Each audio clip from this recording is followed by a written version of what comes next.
I got a text from Justin. I'll be by at 7 to get my things. Make sure you're not there. The audacity, right? I stared at that message for a solid 5 minutes before responding with a simple, no, just that. No explanation, no alternative suggestion, just a firm boundary. He immediately called, and I immediately declined. Then I called Barbara, who rallied the troops.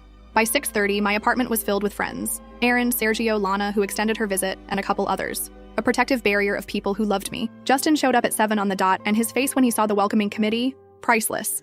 He tried to act tough, demanded to know what was going on, but Aaron, who's like 6'4" and built like a brick wall, just handed him one suitcase with some clothes and essentials.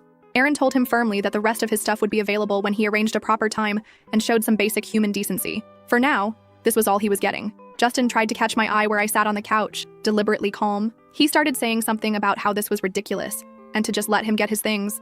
I finally spoke directly to him, telling him he should consider himself lucky I hadn't changed the locks yet, and we could discuss the rest of his belongings once I'd had time to process his lovely birthday surprise. He started to argue, but something in my expression must have warned him off. He took the suitcase and left, but not before muttering something about me always needing an audience. Rich coming from the man who dumped me in front of all our friends, don't you think? After he left, I cried again. Not for him, but for the future I thought we'd have. For the plans that now needed rewriting. For the child who deserved better than a father who could be so cruel. The next morning, I called a locksmith and had the locks changed. Now, about Maria.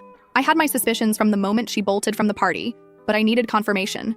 It came from an unexpected source. Sergio texted me Tuesday evening to let me know that Justin and Maria had been seeing each other. He and Aaron had spotted them together 2 months ago, but couldn't be sure it wasn't innocent. He apologized for not telling me sooner. It was like being punched in the stomach and simultaneously feeling vindicated. I'd known Justin was cheating. I just hadn't known with whom. Finding out it was Maria, someone who had been in my home, eaten my food, accepted my friendship, that was a special kind of betrayal.